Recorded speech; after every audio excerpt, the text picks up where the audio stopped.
I show up there, I think if I feel something feels weird, at least I know about it. So. Do you use Waze? Is that it? No, I don't. I have Waze. I don't think I ever signed up for it. Just pops up. When's it supposed to happen by July, right? What? The reorganization of the trust? They haven't really said yet, man. Somebody has taken Marcel didn't say what. He did call me and he was like, Some of my apps. I don't know what that means for you guys. I can't say. I don't know what they're going to completely It's a redo. 19. But I was like, okay. Nothing we can do. And it tells you.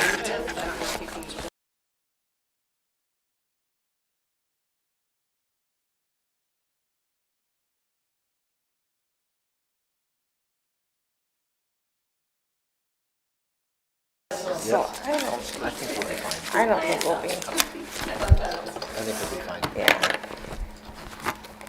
Okay, guys, I'm just waiting for us to start streaming and then we'll go ahead and He get says started. that. Dr. Johnson, He are you has on the no line? idea what, there's some, like, them, Yeah. big stuff. Is UMR on the line? Do they recognize they're on mute? Stephanie's on. Yeah, Stephanie should be on. Stephanie's on? Yeah. Stephanie Cooley is on the line. Perfect. Okay, great. Hi, Stephanie. Dr. Johnson, are you on the line? I'm sorry? Is that Nancy? No. That was Stephanie. We'll wait a couple minutes for Nancy and then send her a quick email.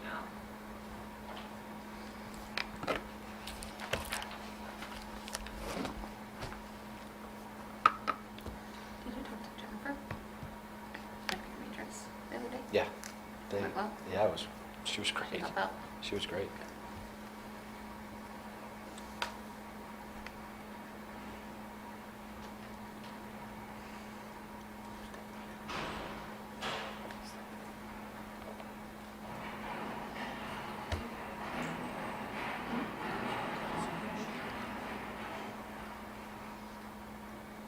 I just sent her a text, so.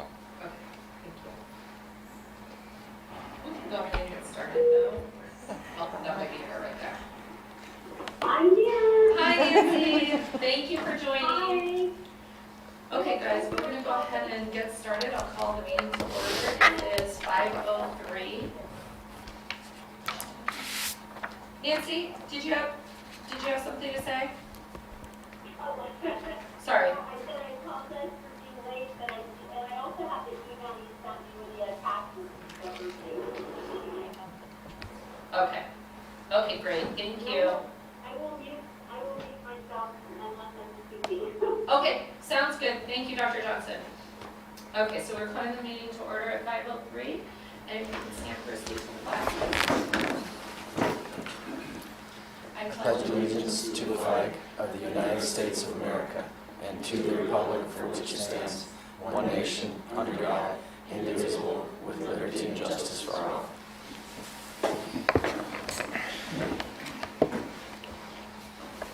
Okay, have a roll call of members. Alan Bolsoni. Here. Anthony Sylvester. Here. Herman Verdugo. Absent. Laura Emsley, I'm present. Nancy Johnson.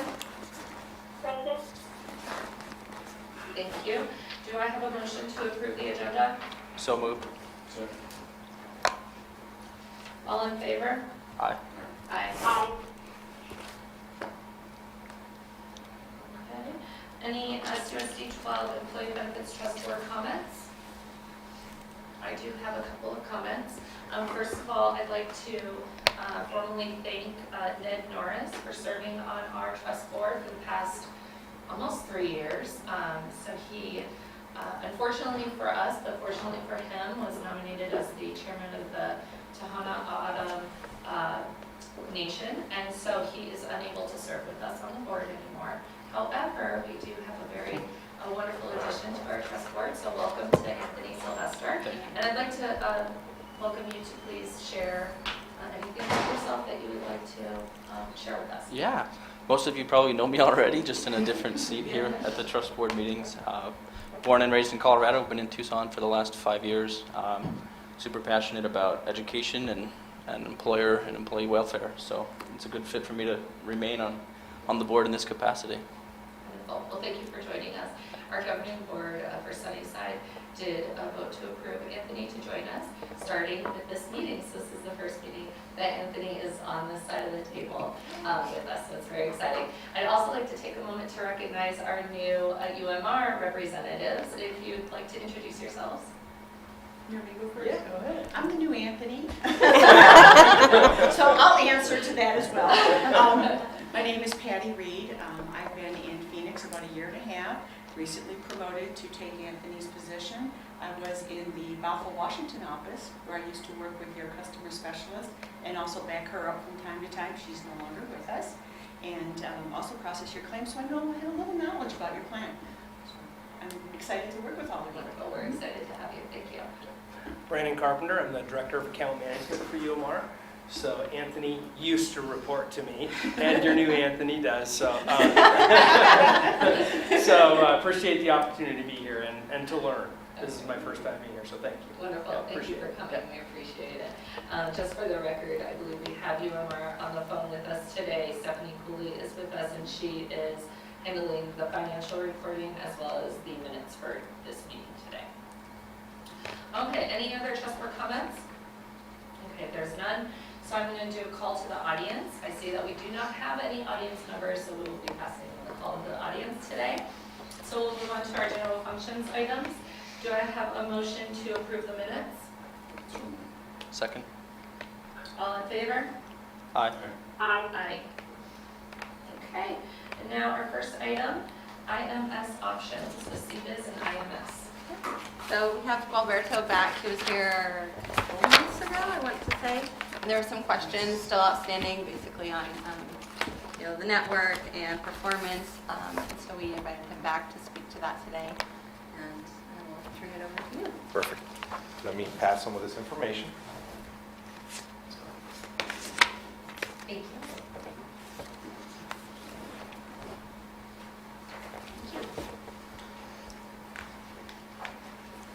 We can share if you Okay, I got plenty. Okay.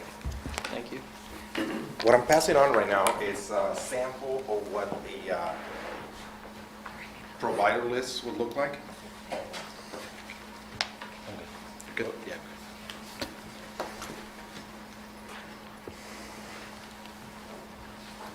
And Alberto, we do have Okay. your presentation and under your IMS tab. we do Correct, have- and I didn't want to reprint it again and kind of go over it, but I know there were some, you guys had additional questions in regards to the network. So one of the things that we wanted to kind of bring out is, this is a sample one, because you can see the scheduled benefits, that's a sample, that's what we have in a different account. And as well, some of the co-pays and some of the plans that we have for different accounts in the area, for example, the medication program. I know it's something we discussed, we mentioned, it's something we offer to the current clients. On the medication program, it's been a very huge success, and if you guys don't mind, I'd like to start with that, is because even if they still have a provider in the U.S., they can still get their medications across the border.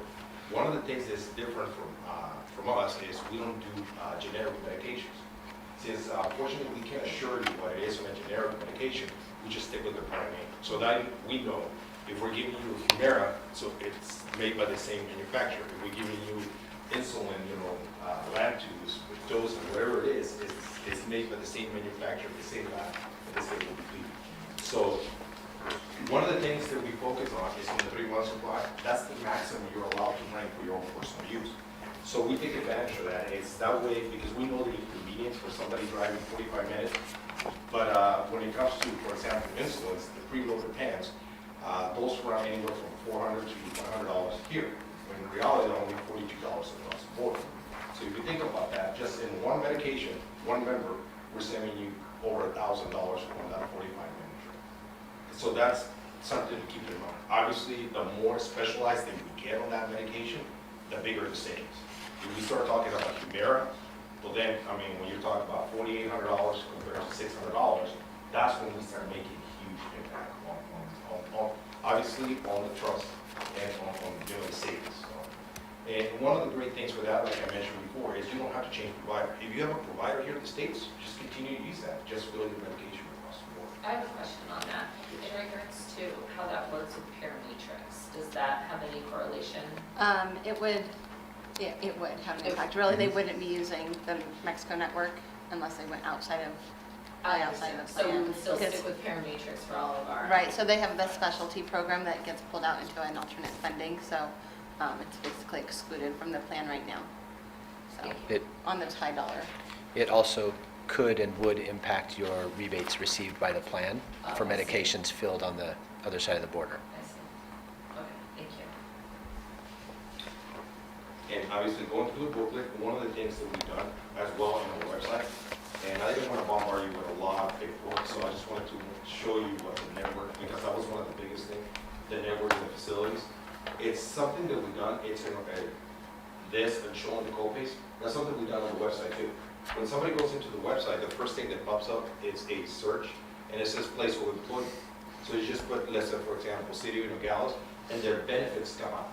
So that way the member knows, if I go across the border, this is my expectations, what am I going to be paying? Okay? That's one of the reasons we put this in here. The other thing is the model that we use is it's very similar to an HMO model. The reason we do this is because it's basically a decade. We know almost 80% of all conditions can be dealt by the PCP. So we can kind of project how many people are going to be seeing the PCP, and only 20% are going to be referred to the specialist. The great thing about this is you get to see the specialist the same day. You don't have to wait a week, 2 weeks, or 3 weeks. That's one of the things that we've been able to accomplish. That's the reason why when we contract the facilities, we don't contract just the doctor. We contract the whole facilities with the doctors in the facility. So that way they can give us everything. You need x-rays, lab work, an ultrasound, a CT scan, anything can be done the same day at the same facility. And now, for this area, obviously we look at Nogales as a great point of contact.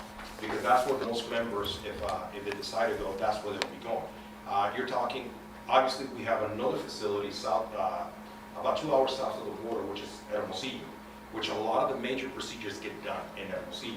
One of the reasons in border towns are going to be limited to the type of medicine we can perform. So that's one of the things that I want to make sure you guys are aware is nothing that is not licensed for will be done in that particular town. Let's say somebody needs a organ transplant or an open heart surgery. Unfortunately, those can't be done in Nogales. We have to transfer those members down to Hermosillo. And we have the transportation, we already have the logistics, we already have everything for that to happen because we've done it before.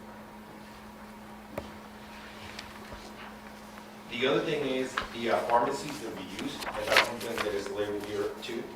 Like I said, these go back to the same thing. We don't deal with the small pharmacies down in the border in Nogales. A lot of the pharmacies by the border are more inclined to sell your antibiotics that people want to bring to the States, or your controlled substance. That's something we're not into. So we don't hire those type of pharmacies just so you guys, because I know you guys, if you guys been to Nogales, you're going to see tons of pharmacies there. And unfortunately, we can't contract. Correct. That's true. Correct. They go hand to hand. One or the other one.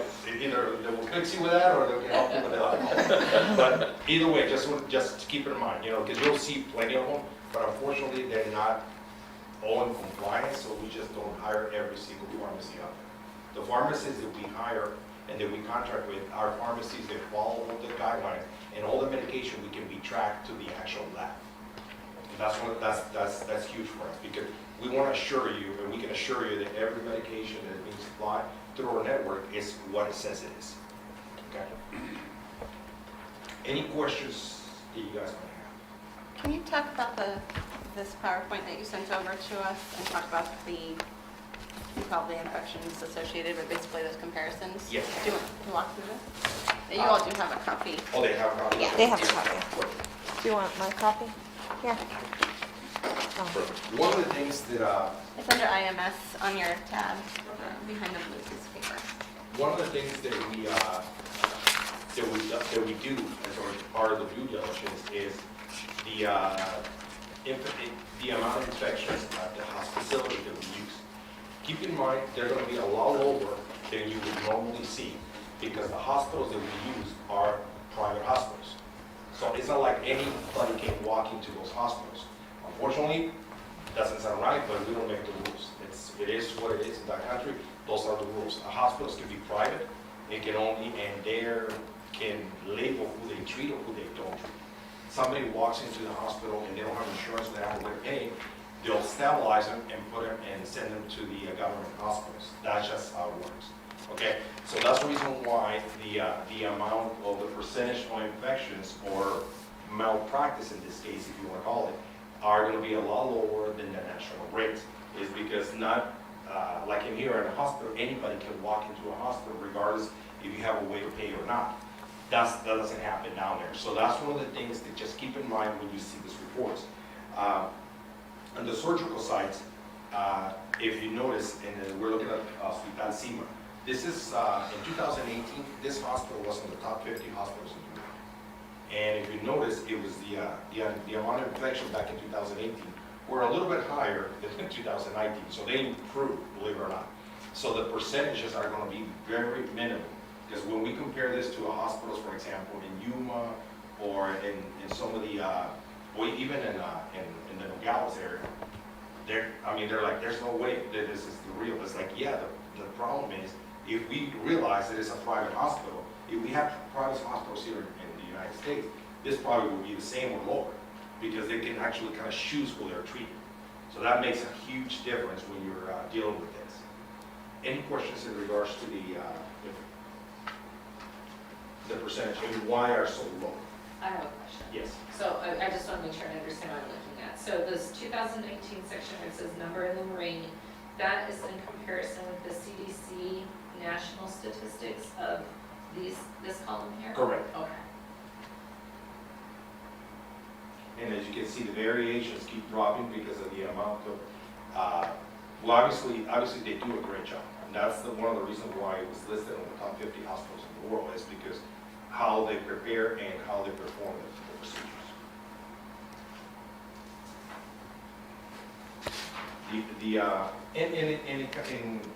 And it goes over the resources, what they do, how they go about the preparation, and all the steps that they have to follow. They pretty much, and I'll be honest with you guys, the guidelines for a hospital to be certified in Mexico, they're a little stricter than they are in the States. The problem is a lot of hospitals don't follow those guidelines, but the guidelines are there. And these hospitals do follow that. That's one of the reasons why they're in the network, because we understand what the purpose is here. You know, if we can send a lot of those expensive procedures across the border, we can save you guys a lot of money. Or in this case, any trust or any self-funded program. So that's the reason we only contract with the best. When a lot of the hospitals down across the border say, when they look at this logo and they look at CIMA, they're like, oh my God, that's a very expensive hospital. Compared to what? You know what I mean? If you compare it to another hospital in Mexico, yeah, it might be expensive. But when you're looking at, for example, hysterectomy for $4,500, $4,800, is that really expensive? You know, a gallbladder surgery for $4,000, $3,800, is that really expensive compared to the U.S.? Of course not. And that's what we're trying to do.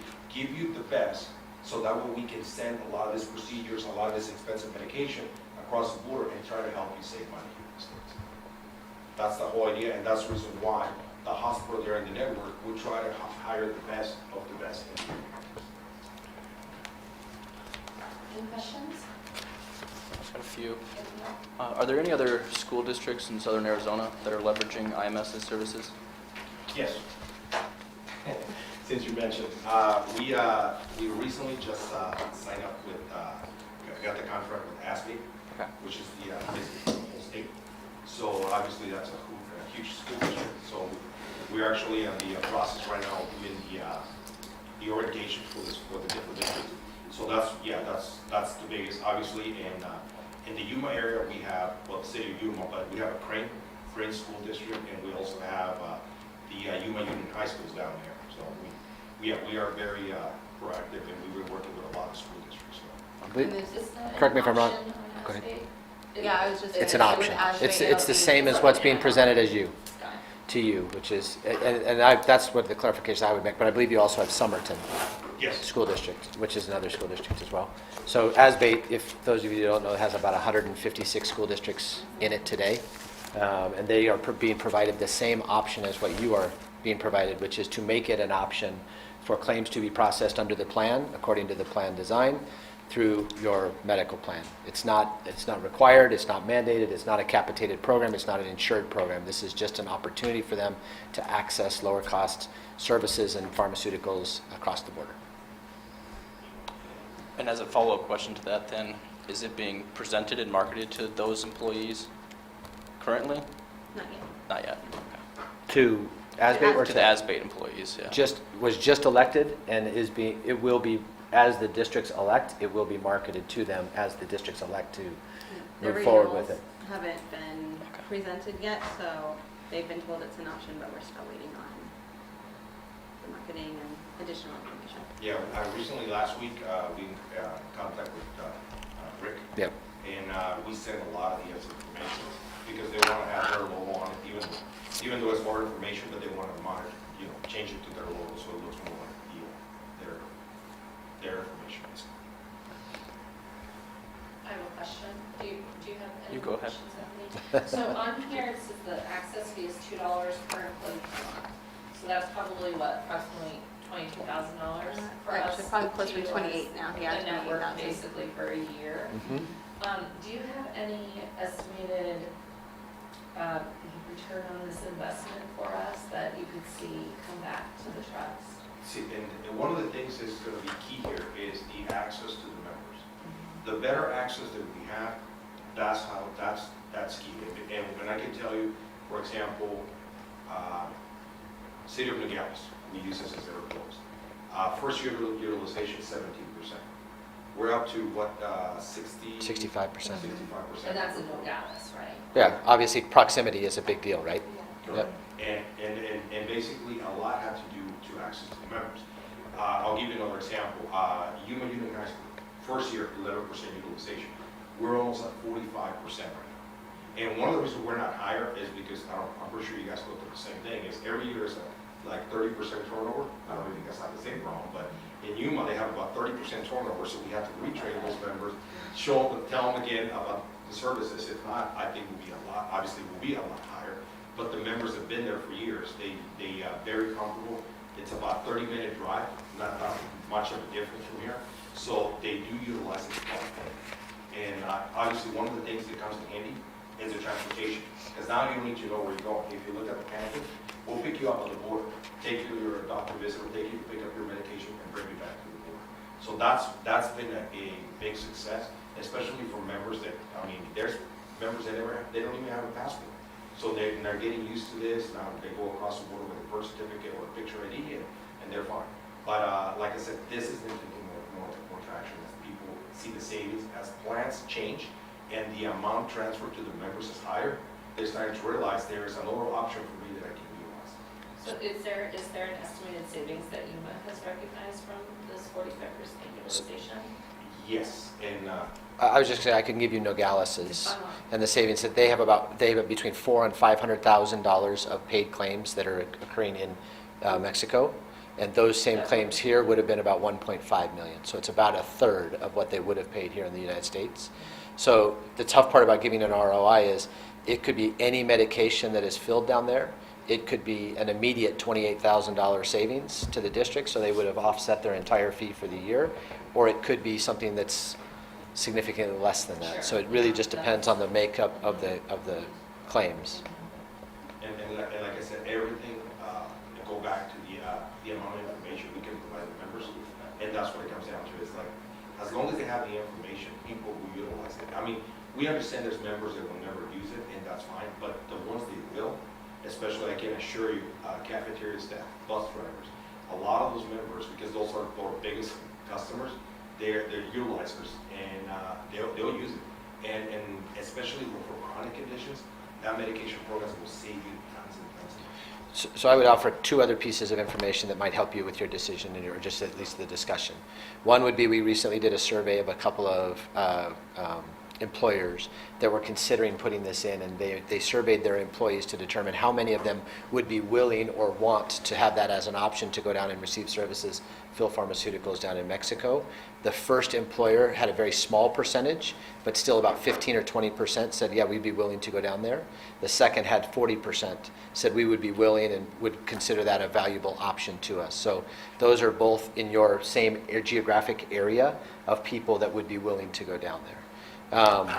The other piece is from a standpoint of just, you have to remember, some of your individuals that are on your benefit plan today are receiving services in Mexico because it's lower cost to them. Those claims are not processing through your plan today, but they will be if you offer this as an option.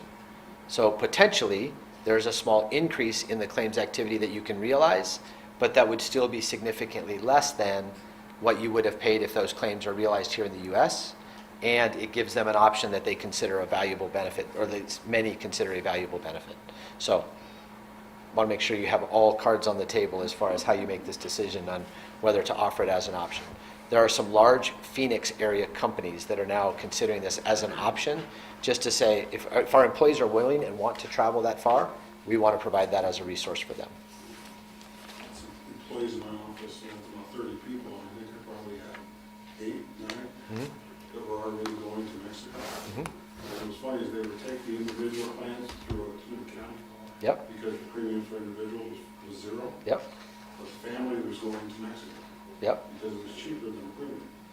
Yeah, I can give you examples of people that I know that are going there for emergency care. You wouldn't think that they would run to Mexico for emergency care, but they're going to Mexico for emergency care because they can get right in. Was there for all his dental work. All his dental work, And he yeah. was a Queen's wife. Pharmaceuticals. All children. You think of the different employers where there's a lot of that type of utilization going on. In this town, a lot of car dealers are having a lot of folks utilize Mexico services. So there are a lot of people that are interested in that potential just because costs are getting so out of whack here. Jim And Clark's real big on the Arizona Health Associations. In fact, he started one of them. Are they using it at all? I don't know. I haven't asked Mr. Click if they're using it. They are not doing it as far as processing claims on the plan, because remember, you have to have a third-party claims administrator that is willing to process those claims on the plan. They're utilizing a bundled carrier. So I guarantee you they're not utilizing as far as claims being paid on the plan. Anthony, did you have additional questions? Yeah, a couple more. On the bid, points E and F, just a couple quick questions. TPA performance, have you worked with UMR in the past? No, I haven't. Okay. They did run sample claims We did run through with sample UMR, claims. and they did run claims processed from your system, which I believe is BioStream. BioStream processing those claims in the same format that UMR processes claims There's already today. a connectivity with BioStream or other accounts. Oh, Yeah, we've vetted that. It's nice to meet you in person. Oh. We've talked on the phone. Oh, okay, yeah. So, yeah, there's already a connectivity for other accounts, so that's not the issue. It is an 837, with ICD-10, CPTs, everything, just like a U.S. claim, just with Mexico prices. Obviously in dollars, but the difference is just the amount. Slightly loaded question because I knew the answer, but I just wanted it to be shared. On F, it says that the group, or in this case the trust, is liable if the TPA doesn't pay, and I interpret this to be within 31 days. Can you just talk us through that? Actually, that's a formal, that's something that we can be waived or whatever you feel guys confident in that. Normally, we try to get, we submit the payments as we get. And this is a challenge, and I'll be honest with you guys, from the providers, they wait to the end of the month to send all the claims. Okay, it's not like on a daily basis. So what happens is, let's say, for example, you went to a doctor visit on February 1st. I'm not going to get those until March 15th. So we'll process them, trust me, March 15th and 16th, they're gone. Because we got plenty of processors there. They do 300 to 400 claims a day, so they're all over. By the time you guys receive it, it might be 2 or 3 days left, in between you get them. So what we're expecting is try to get payment within 30 days from the time you guys receive it. That's what we're trying to do, because if you think about it, it's going to be probably April by the time we get those payments for that claim. And it's not you guys' fault, it's just the way they operate down there.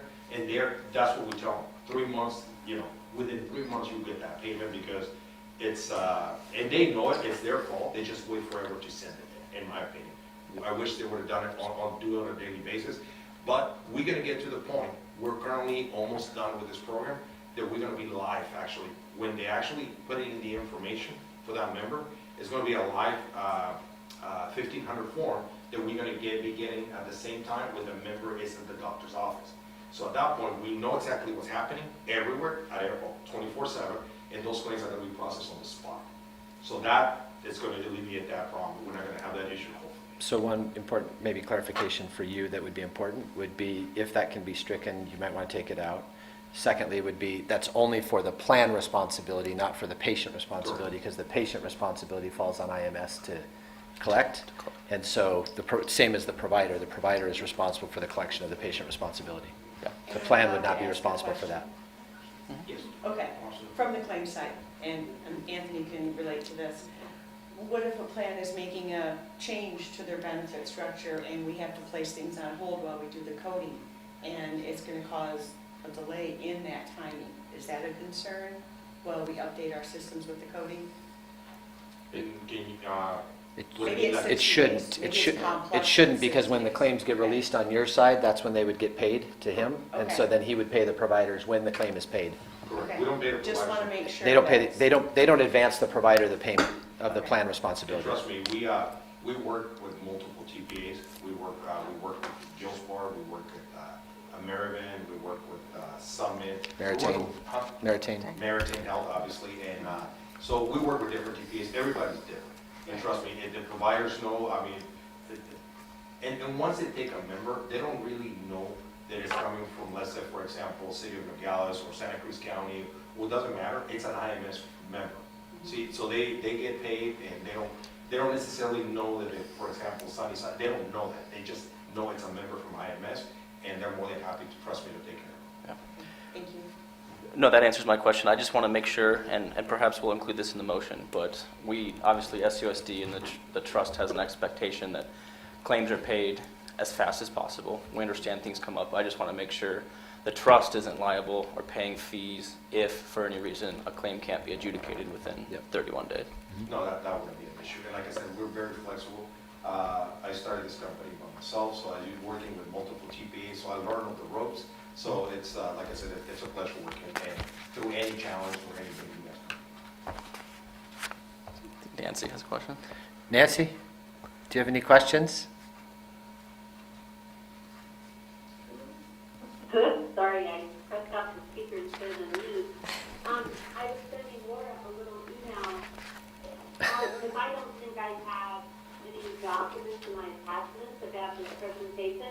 But isn't this the same organization that we talked about at the last meeting? Yes. Yes.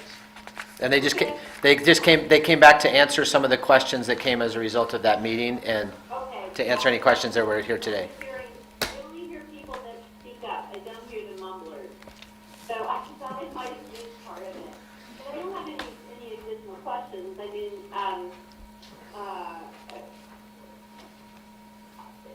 it makes sense to me for people in Nogales and people along the border. If there's no risk to our plan, and we want to offer this, I'm not a huge supporter of it, but I can see where it can have a place.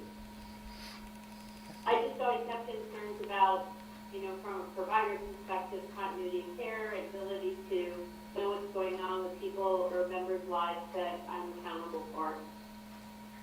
And sometimes that's difficult when we have people getting care in Mexico. Nancy, one of the questions that you had last time was about the infection rate, and he did address that. Did you hear that piece of the presentation? No, I did not. Okay, so we'll make sure that you get a copy of the presentation so that you can review the infection rate, because I think that was an important point that you brought up last time he presented. Yeah, that would be great. That'd be great. I mean, I'm not opposed to it, but, to me, it's a Band-Aid for core problems that belong to the U.S. healthcare system that, as a community, we could be solving and resolving rather than, creating products like this. So, no live in the community health center world, so we are different. No, I get it, and we understand that. And obviously, this topic is being grown Right. because of, Yeah, you know, for. she hit it right on the nail, the problems that we have here. So, For example, my husband filled his inhaler and his antihypertensive medication last week at our pharmacy. His copay was 11 cents. Yep. He was paying $90-some at his prior employer for medication. Because she has the So, 340B when I pricing. look at prescription costs, it seems to me in our community network of health centers across southern Arizona, we have a lot of other options that allow us to measure adherence and continuity of care and things that are important to overall population health in the long term. So I spoke my piece. I'm done. Yep. It strikes me as the Kaiser of Mexico. I Funny think when you we're talk out. about health. So, well, what Nancy was alluding to really was the 340B pricing that she has available, which is established and available to an employee or to an individual that has a patient relationship at El Rio. And it's absolutely true.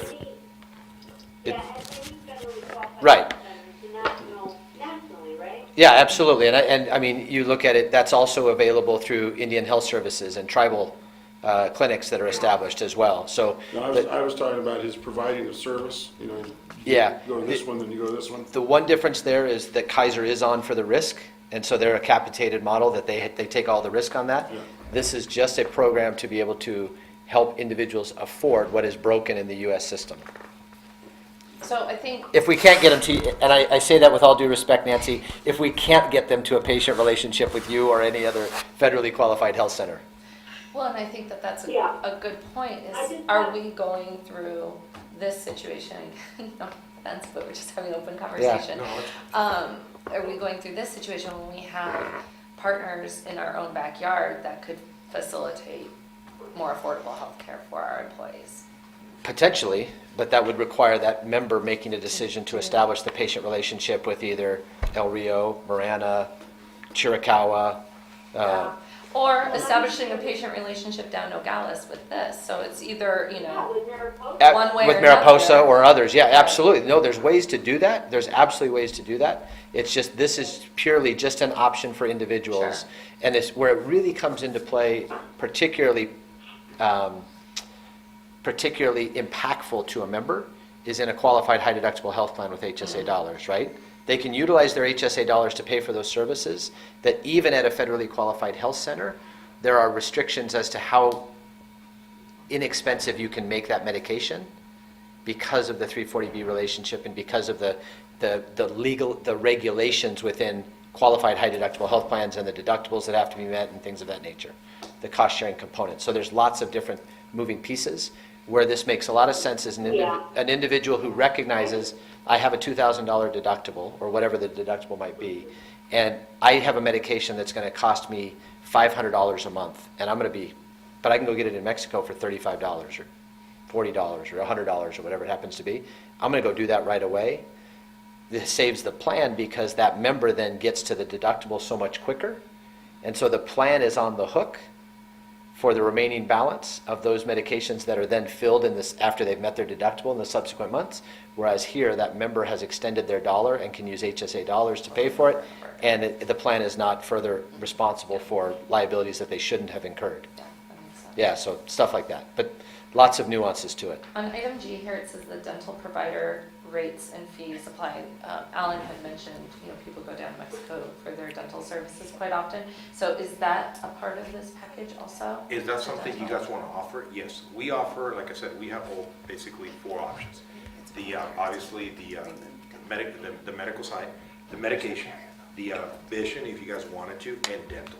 But I believe, depending on how you guys, the structure of the plan, you guys might have an option for dental. It's a voluntary option.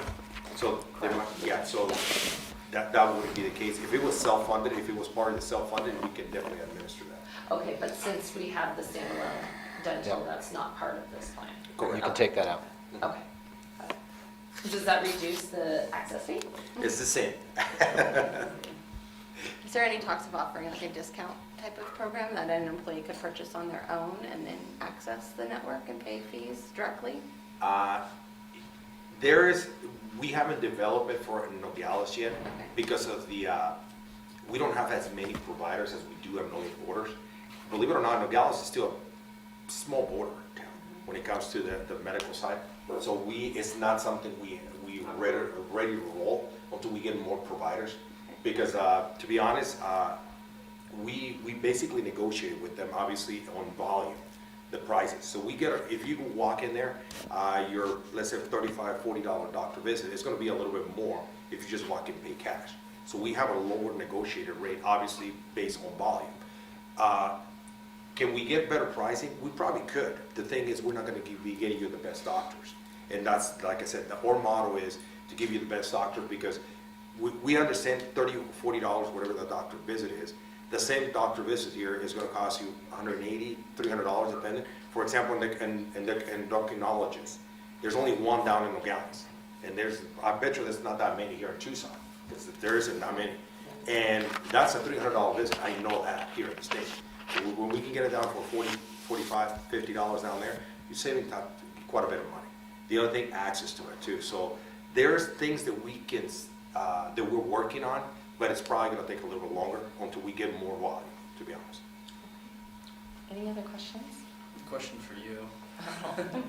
So from an employee retention and attraction standpoint, how do you view the perception of adding a benefit like this? I think that our employees would be very interested in this. And the reason I say that is because many of our employees already use services down in Mexico. A lot of our leaves of absences are reported from Mexico also. So we have a lot of doctors who submit the certification forms from Mexico. So, a large portion of our employees are from Mexico. So I think that it would be Have you ever done a zip code search to see how many of your employees live south of your school district? No, Like but I would Swarita or say something that like the that? majority of our classified employees live in the 85706 zip code. Because that would more convenient for them if they're living in Swarita or someplace like that to go with Nogales. Yeah, we do, and we do have some employees who live in Green Valley and Sahuarita, so. I would add one other thing to your comment up to Anthony's question, which would be, it would be interesting because there are a few other districts that offer ASBATE or that have ASBATE as their carrier. Oh, yeah. It will be interesting if Sunnyside were the first to adopt this or were the only to adopt this, whether or not that gives a benefit or a value to the employment here that might help you in recruitment and retention of those that are just trading employees between districts. So does it make them stand out? Potentially. And I think that remains to be seen as to how they do that. Yeah, so even if we take a pessimistic approach to the financials and say we're going to have more claims run through the trust than before, but we're going to save on those claims because it's a third of the cost of the U.S. So let's just say it evens out. You've got employees who are not submitting claims right now, potentially, because they're receiving care outside of the states, and they're just paying cash. And now we're creating a situation in which they can benefit from the medical plans that they're paying premium on. So again, even if we don't save any money, it's going to be pretty appealing to those employees. Right. It's going to look really good for SUSD. Yeah. And most likely we would save a little bit of money, right? I don't think those will completely offset each other. Agreed. Agreed. Any other questions, comments, discussion? Dr. Johnson, anything? Appreciate it. I'm good, thank Okay. you. Okay. And I'll leave some of those pamphlets. Basically, that's what the members get at the top of enrollment. Hopefully, wherever you guys decide, we expect you invited to like open enrollment or orientation or anything like that, because that's how we can pass the information. Okay. And the pen and everything has the website on it and everything, because we try to direct as many people as we can to the website so people can inform themselves as much as they can. What's implementation timeframe? Roughly, I would say a week, 2 weeks. Depending. Oh, okay. So Yeah, you're it's not not something. looking at Oh, okay, no. it's okay. Yeah, more. To program claims. What is the most time consuming is getting to know the employees. Okay. Because I know it's hard to get everybody in one meeting, but we go to all the school districts, we do whatever we take Okay. to get to everybody. Wonderful. Thank you so much. Thank you guys for inviting me. Thanks, Roberto. Appreciate it. Have a great day. Laura, I just forwarded you the presentation. I don't have Nancy's email. If you- Oh, so that you can forward it to her? Yeah. I think it's So I Nancy. sent forwarded it to me. Isn't I sent it to Nancy you. J at elrio.org? I think. I don't have it yet. Sure. Oh, there it is. Okay, Nancy, I'm going to forward you the presentation right now.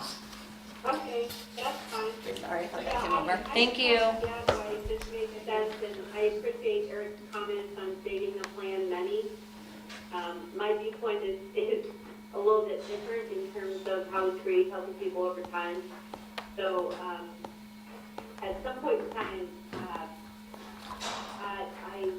I just feel like maybe community education is needed about options for Yep. integrated care. Agreed. Yeah.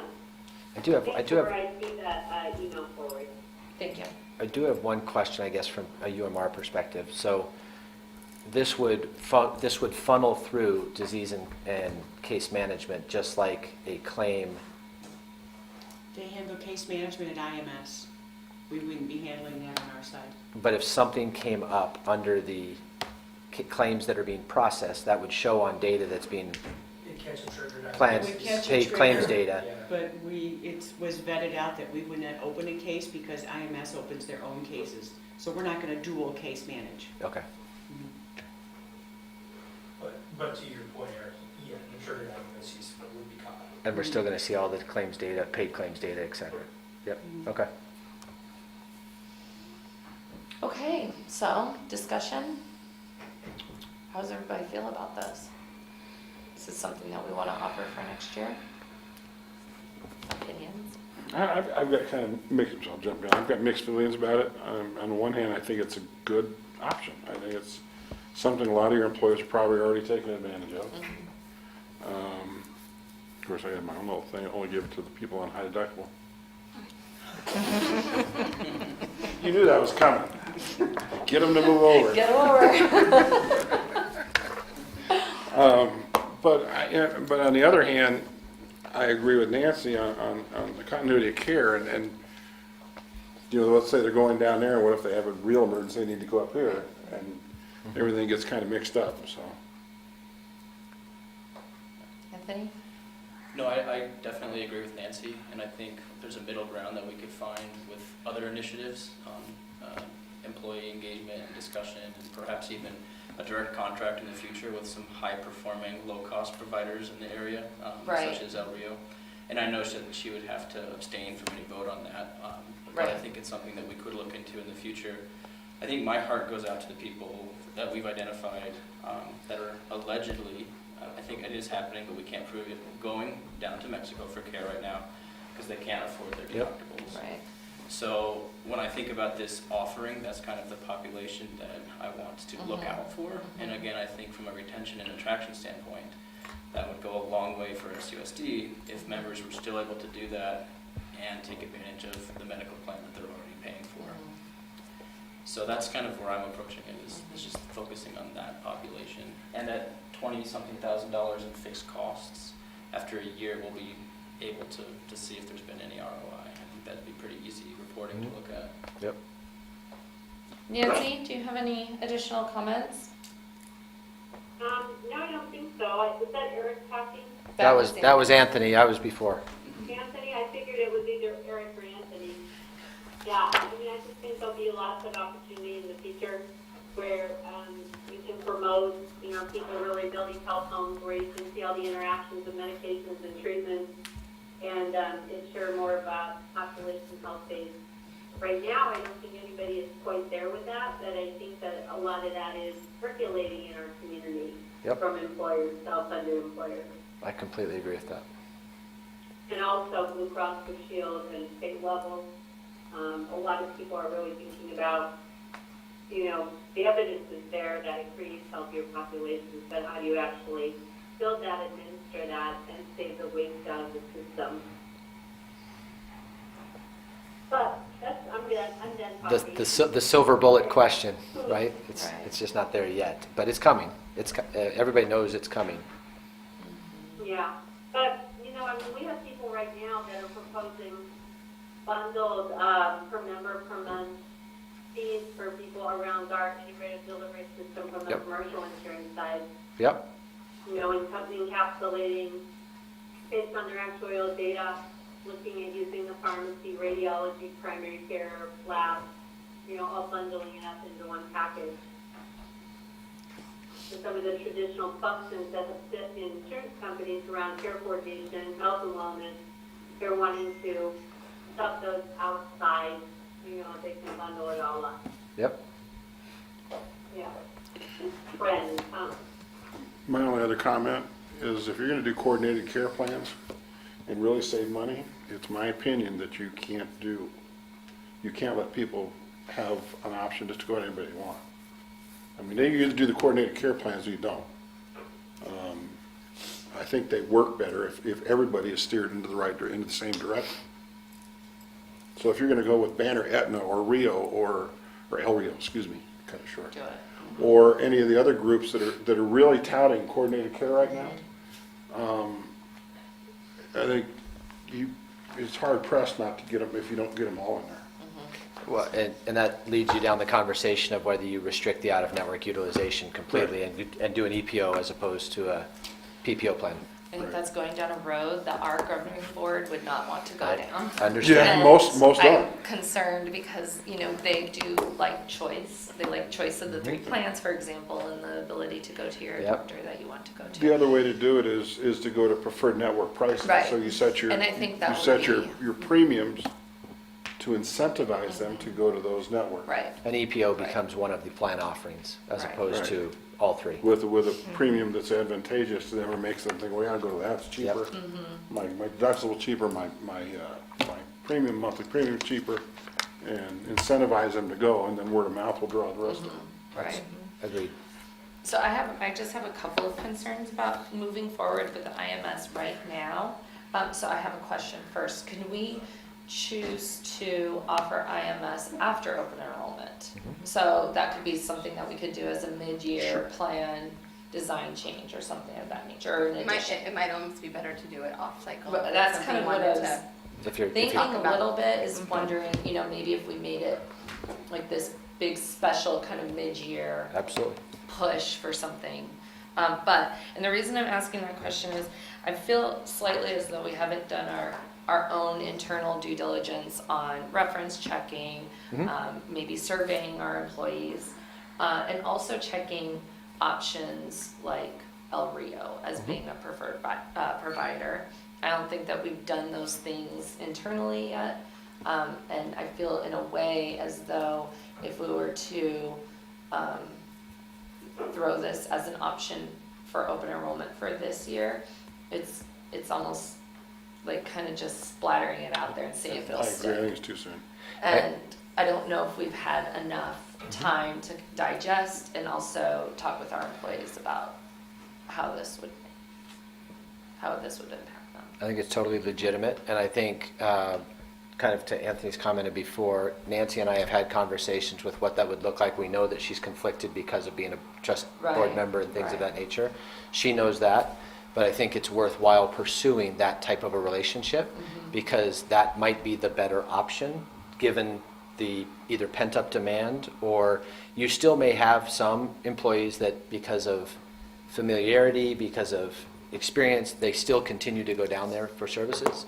And it may be that you get to a point where you want to offer both a relationship with El Rio on a direct basis that gets them into the coordinated care and integrated care model, and you still want to provide that to, but we don't have enough data to make that decision yet. That's And how I feel at this point in time. I would encourage the trust, that's, again, I'm separate and apart from Nancy, having had this conversation with her, I would encourage you to look at a proposal of what that looks like from El Rio, and knowing that Nancy would either maybe present part of that, but also be conflicted in actually voting on that or putting forward a motion to adopt that. But I think you need to see what that looks like so that you can have a real comparative to make a decision. Is that fair, Nancy? Yeah. And I mean, it doesn't, I just think the whole world of community health centers has the ability to offer accessible, convenient, affordable, integrated, comprehensive quality care. Absolutely. all the health centers have been, submitting all their quality and cost data for 45 years. So, fully transparent in our ability to drive down readmissions and emergency room usage and improve quality outcomes. So, take me out of the equation. You just need to look at this area. When I look at how we've been able to manage our population of 1,500 employees and dependents, and take some of the cost out of our system by providing that access that employees were asking for, and not paying a third party to do some of that work that we know is better to do within the relationship your employees have with their healthcare providers. I'm wondering also, and maybe IMS can provide us with this information, but how many of their people from the United States that go down, their members, get their regular care down there? And is there continuity of care in Mexico? Yeah. I don't know. I think that would be kind of interesting also to see Mm-hmm. if it's more of like a emergency type situation, or just to get my meds or something like that, if I need to see a specialist, or if they're continuing to get regular care. The data that we've seen is that it's about 60% pharmacy driven. Okay. And that a lot of the medical services are regular services that they would go down there for. You have the occasional hip replacement or something that is kind of a larger service where they've gone down there because they want to pay significantly less. But for the most part, about 65% is pharmacy driven. And then the rest is a lot of regular services that they receive because they're experienced, they're accustomed to it. They might have family down there, whatever. So in that said, with, I think, payer matrix in place, other than probably diabetic supplies, Yep. there may not be as much savings. Would that be? Potentially. Because the payer matrix side certainly helps you more so than does IMS at this point for those specialty medications that would fall under that program. Anthony? I'm on board with not trying to rush a decision like this and not trying to rush it into open enrollment. Yeah. Okay. When I was asking about other school districts, I think that's kind of what I was getting into, is what the experience has been like for others. I'd be more than willing to, if we've got references, call both people who have used the services individually and employers. I could call and just come back to the board with some general summaries of That'd be what I've fantastic. heard. Okay. One more question too, and I'll bring this full circle. Knowing what open enrollment looks like and how we communicate to employees and the challenges therein, what would be a realistic time to do a communication on this outside of OE, and how could we make it effective? Because I think this is a lot to communicate, and so with El Rio, that'd be a lot to communicate. When would we do it, and how would we do it? Yeah, maybe something to look at more at the start, or right after the start of a school year Right. versus Like May. a fall, maybe like a health push kind of thing, where we can go out and do professional development. All of our schools do professional development sessions on Wednesday. So we could look at doing maybe like a mobile health fair kind of push, where we bring out IMS, we do flu shot clinics, we do. Wellness, just in general, your wellness Right. program. Right, exactly. Education. Yeah. So it's- Potentially, you it's do a customized video. You do very specific communication pieces to be in front of Right. those. Right. Okay. Okay, can I get a motion on the floor from somebody? Do you need one? I think I need one too, because I have an action item. So I have a number 2 on the motion list. I make a motion that we delay the implementation or Oh, the there we go. investigation of this Perfect. Seconded. Thank you. to mid-year. Thank that work? you. Yep, that works. That's good. Second. All in favor? Aye. Aye. Aye. Did you hear that motion too, Nancy? Just want to make sure. I think I heard most of it. Didn't hear what Alan said after that. To delay till mid-year. Okay. Yeah, I did hear that. Okay, perfect. Thank you. Could you repeat the motion for, I'm sorry, this is Stephanie, and I did not hear it very well. Could you just repeat the motion? To recommend to delay the recommendation until mid-year Of implementing IMS. of implementing IMS. Thank you. Okay. Thank you. Thank you all. Claims update with CBIZ. And I sent you the payer matrix. I can't remember if I sent this to you electronically when I sent you the other things, so I don't know. I don't think I saw it. Do I need to forward it to Nancy? Sorry. Okay, that's okay. I couldn't remember. Nancy, I'm forwarding you another document from PR Matrix.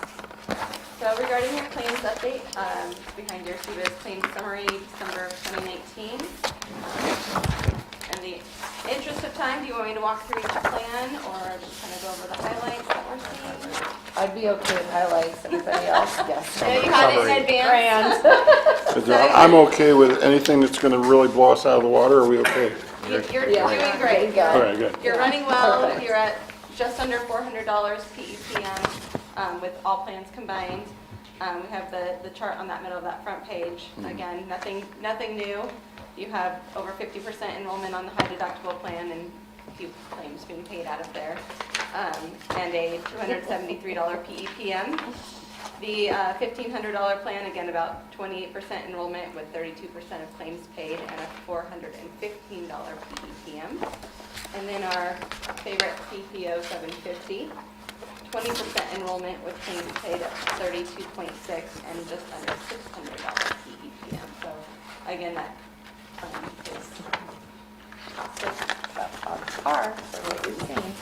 And then just skipping forward to page 8 is just that annual cost comparison.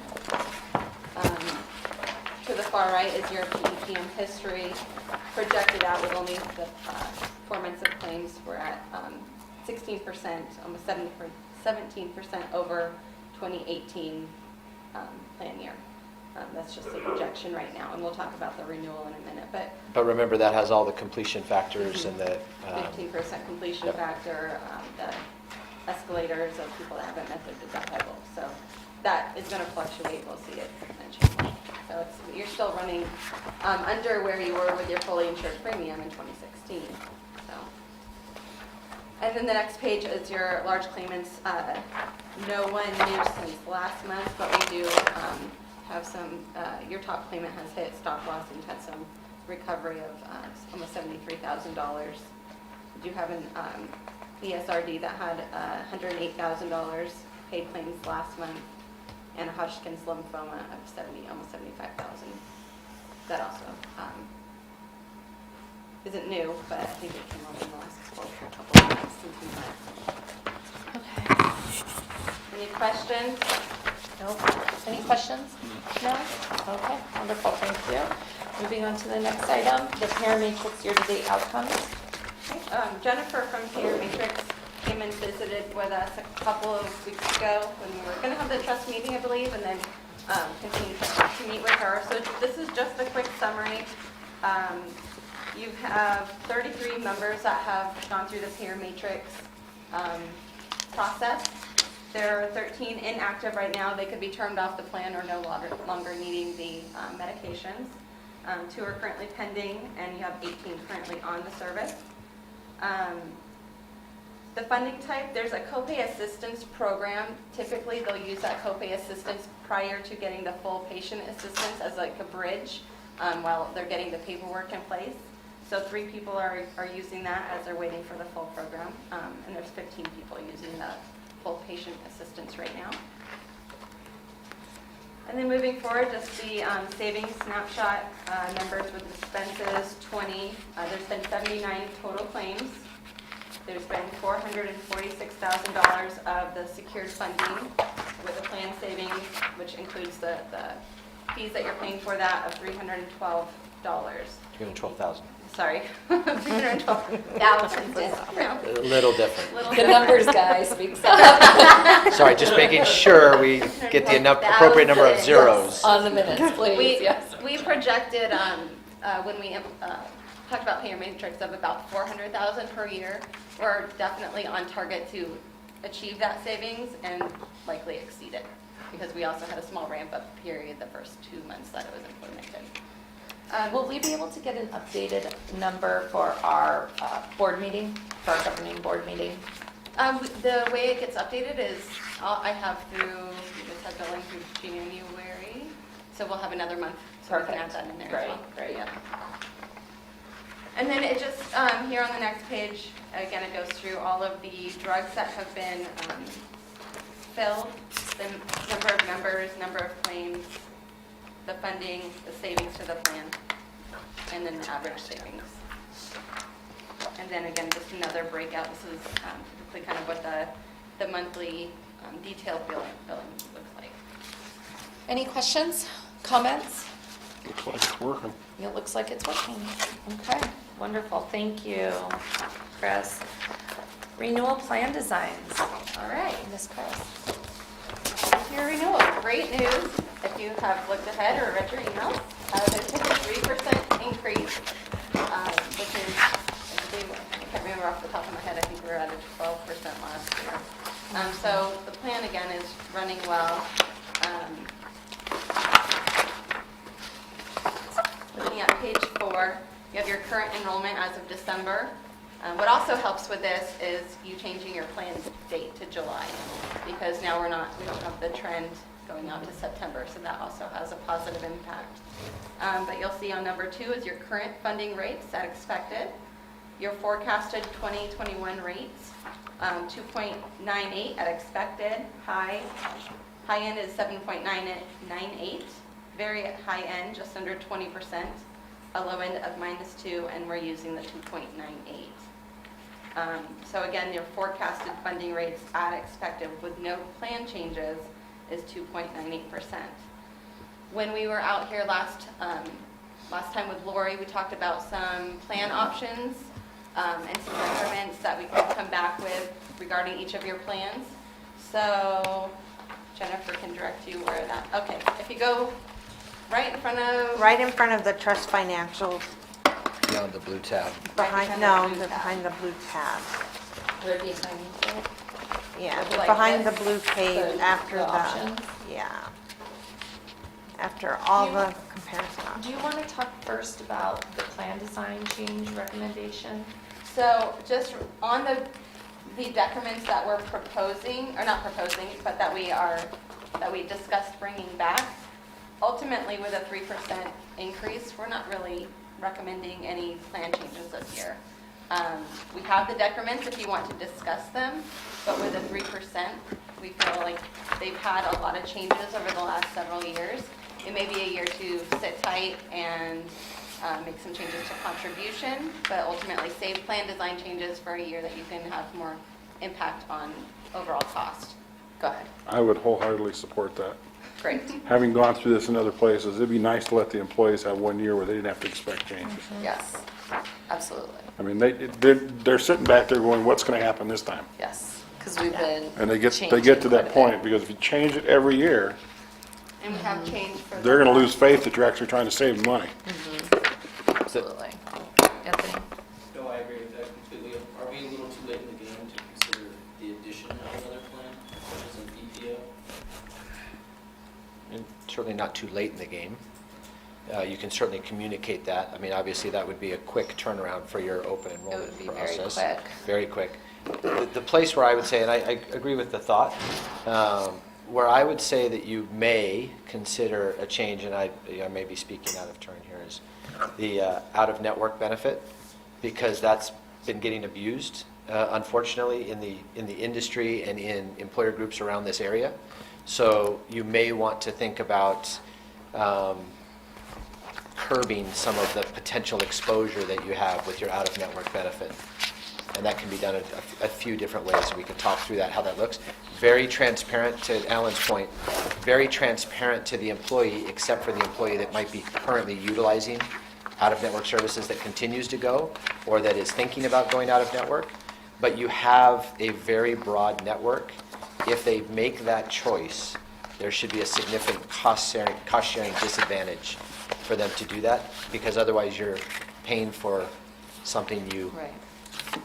shouldn't be. And I do believe we made out-of-network changes Last year.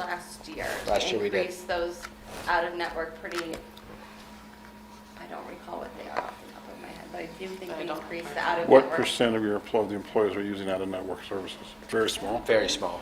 I want to say it's less than 5%. Yeah, it was very small, so. So we're about 95% in-network. It's something along those lines. It's pretty good. So, in 92, regards to 95. Anthony's question about the EPO for this year, I want to check in a little bit because if we're looking at utilizing El Rio, I want to talk with our procurement department and have those types of conversations.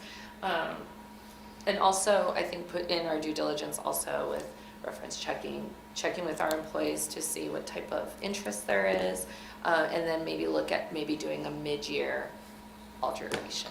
Also, along those lines, I think you can certainly take Anthony's comment and Chris's comments together and say that might be better saved for a year in which you need some cost savings Something to help reductions, us. something to help you make a budget, to help you keep the cost down for an employee. Then it becomes a better communication as well, because right now they're thinking, oh, well, our costs aren't changing a whole lot, why would I consider that? But in a year where there's maybe a significant cost adjustment, you would have that option. Nancy, do you have any comments on plan design changes for next year? Plan design recommendations? No, I was just nodding in agreement with Eric's comments about the out-of-network pieces. So, yes. What would be your recommendation on the out-of-network? So a lot of different things that are going on in the industry. I've seen everything from eliminating specific providers that have been found to be a little bit egregious in their billing practices, to reducing the MNRP or the Medicare reimbursement schedule from what sometimes is 140, I think it's 140 currently, reducing that to 110%, and then even reducing those claims that are not applied towards Medicare reimbursement schedules and reducing it to 25 or 30% of billed charges as opposed to the 50% of billed charges that is the most common in the plan designs today. I think there's probably some other things you can do, but all of it gets towards what Anthony's talking about, which is getting to an EPO eventually, maybe not this year, but eventually, and to where you really say, here's our network, stay in network, otherwise you don't have a benefit.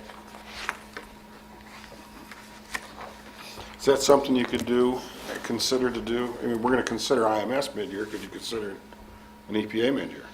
Maybe An instead EPO? of IMS, or EPO instead of... You open up a whole can of worms from elections and 125, Section 125 yeah. and regulations, yeah.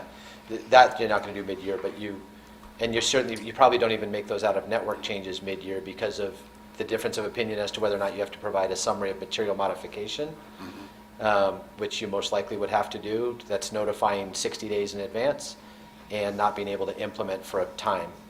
So, Definitely working to. My other question is, when do you have scheduled for the board to adopt whatever you're doing? So we're planning on presenting to the interest-based bargaining group on Monday, your recommendations from this meeting, and then we're going to the board on March 10th. So you would have a decision well before April 1st? Correct. In preparation for a May 1 open enrollment date. Oh, Correct.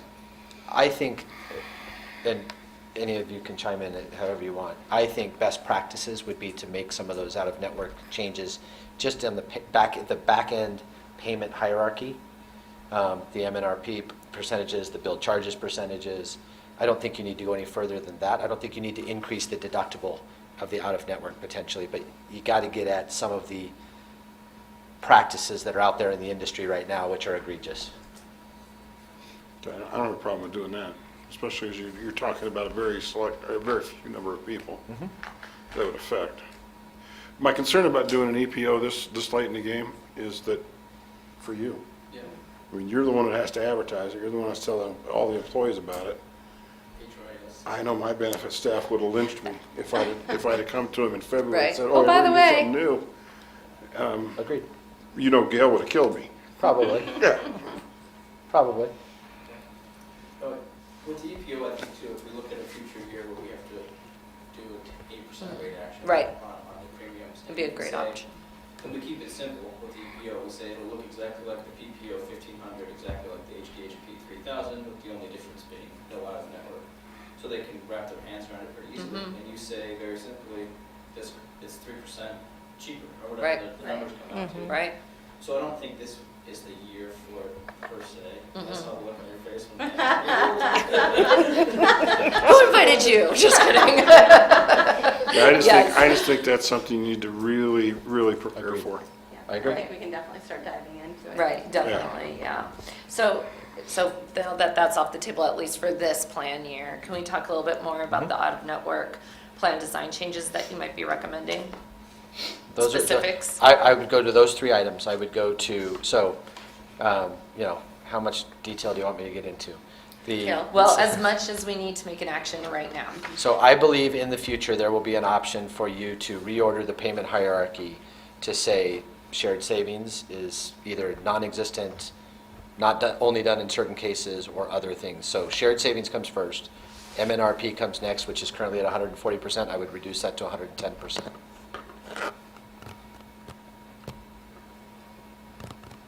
If you get past that level of payment, I would go from out-of-network billed charges, which is probably most likely at 50%. Are all of these things that you recommend for us to do this year? Yes, Okay. this is in the back, this is in the plan document. This is not something that the employee is ever going to see, really, right? But what happens as a result of this, the way in which you're changing this is, out-of-network providers today are saying to members, come, I know how to put my bill through the system so that I'll get reimbursed enough so that you don't have to pay your deductible, and don't worry about your co-payment. So they're not paying a percentage or a cost-sharing mechanism when they go to these out-of-network providers, because they're not bound by the provider contracts of United Healthcare. They're out-of-network, right? So they know how to game the system. And I've called it, to other clients, I've called it kind of a whack-a-mole situation. One pops its head up and you got to hit it, and you got to hit the next one and hit the next one. Otherwise, you got to go to this process, which is reduce the billed charges amount from 50% to either 25 or 30, depending upon what you want to decide on. That is going to prevent that provider from, what's the best way to say it, soliciting these members to come into their services and then waiving their cost sharing, because they know how to build a system. They know how much money they can make on it. Okay, so how many of our members are using out-of-network services? I don't know And will exactly this how many. impact I'm them? saying it's probably between 5 and 8% of your total claims paid are out of network today. We can get you a report that shows that. Yeah, I so think you're really protecting yourself against those future. you're the protecting. future Yeah, claims, 'cause this you're is more. seeing it more and more. This is protection for the plan going forward. This is not as much protection looking back or current. It's going forward, future utilization of out-of-network providers. Sure. Okay. Go ahead and ask. So if we make a motion today to update our out-of-network plan design for 2021 plan year, you're saying, and I'm going to try to repeat what you said, which is not going to work, but you can fix me. You're saying reduce the MNRP to 110%. Yes. You're saying to reduce the bill charges to 30%. Yep. Out-of-network billed charges. Out-of-network billed charges. You're reducing it from 50 to 30. Reduce it from 50% of billed charges to 30%. And I would have. 30%, and something about shared savings. So I would have to defer to UMR in that case, because that program is in place today and is part of their administrative services. So whether or not there's a replacement for that, I would have to defer to them. Yeah, so the solutions as I understood them when I left are rather boxed, and there's several, and it's really, really confusing. I will answer that, but I think I have a question first for everybody, and I don't know the answer, and I should. Is it a material modification to change the out-of-network, not the benefit, but the out-of-network claims adjudication mid-year to go from 140% to 110%? I know with confidence that it's not explicitly stated in the SPD that it'll pay at 140% or 110%. So it depends on who you ask, because there are some that believe it is a material modification if you have one member that is being affected by that payment. And so you would have to notify the whole plan. So it can depend on the current circumstances when it's implemented. So it's always, you do not have to do a summary of material modification if you do it at renewal, because it's a common change that might occur Which is what we're anyways doing. to the provider network, to the payment hierarchy, to whatever. So if you do it at renewal, it does not have to be, you do not have to do a summary of material modification. If you do it any other time, depending upon who you ask, you could get the guidance that says, yeah, you better do one. So maybe what we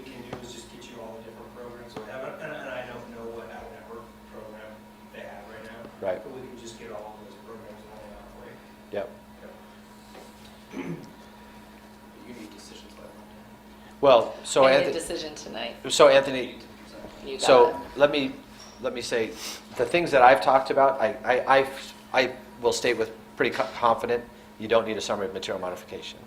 As far as other things that might be able to be implemented, I don't know what I don't know. And so, but I'm pretty confident that if you chose to say, yes, we want to rewrite the plan in this way so that the payments to out-of-network providers are following these protocols, then you do not have to do a summary of material modification. And I think I would feel confident in saying you could do that resolution tonight, or that motion tonight, and then that would be ready to be presented to the IBB on Monday. They may have questions, they may not have questions. I'm on board with, we'll call it the initiative. I think there's money to be saved. I do worry about making it a real fast decision without fully I absolutely understanding agree with that. what's happening now and then what the percentages would change to, and without fully understanding what other out-of-network programs UMR might be able to offer. And that's kind of why I was asking, would it be a material modification if we had a presentation next board meeting, made that decision, and it was effective? So, I mean, the plan's not effective until July, so we have time to make changes outside of contribution and plan design tonight. I can follow up and get a presentation of those changes. I would, I want Here's- to take everything that we're doing to IBB and to the governing board so, in one swoop. Oh. So even, I am also concerned that we don't have the true utilization. We're saying it's somewhere around 5 to 8%. We don't really know, and how that will impact our employees. We don't have that information. I think that this is, it wasn't really, kind of yep. articulated prior to this meeting that this would be an option for us. So I feel like we're kind of just throwing it in there, kind of like IMS. We're just However, throwing it in there. Let me throw one more thing out there, and this is not to confuse you or to anything else. What I would tell you is, in other trusts that I sit on and that I consult with, most of them are not bringing this to a governing board or to a IBB for any discussion at all, because this is the trust protecting the liabilities of the plan and protecting the financials of the trust. And they're not bringing this because it's not a material change to the member, at the member level. It's not a benefit design change, it's not a plan design change. They're not bringing these types of discussions to the IBB or the governing board. This is basically a trust board decision in managing the liabilities and the financials of the trust. That's just, I give you experience from other clients. Any other questions, comments, discussion? Dr. Johnson, do you have any input?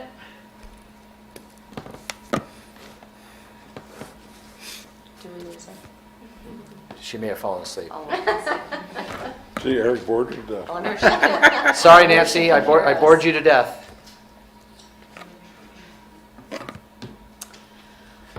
Any other additional conversation about this option? I'll make the motion.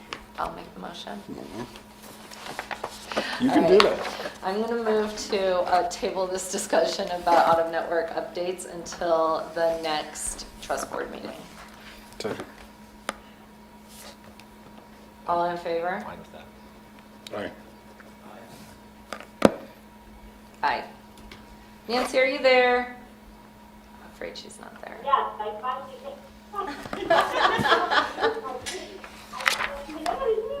I thought you took a nap, Nancy, sorry. Did you, okay with holding this until the next trust board meeting? Okay, perfect. I think there's time, right? I'm sorry, what was that? We can talk about this. Yeah, there's time. Yeah. Yeah. There's time, this is Yeah. something that can be We'll, done. we'll hopefully be making it still for the next open enrollment if we decide to make these Yeah, changes. and I think there's just lots of things to do along the way to kind of continually manage it better and save money, I believe. But, Yeah, Yep. definitely. and I think the plan's doing well.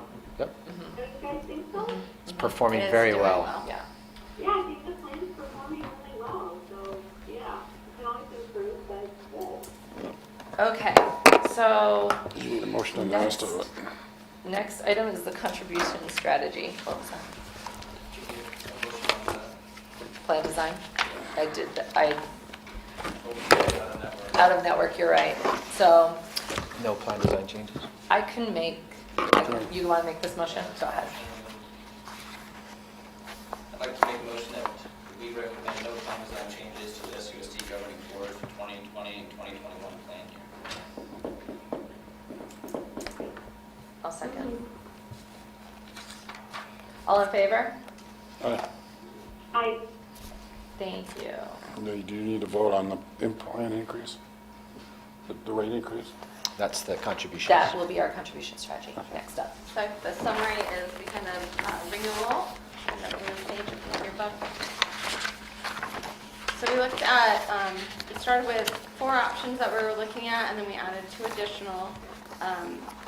So going left to right, you have your current strategy, which is a 10-month plan year, but we've annualized that.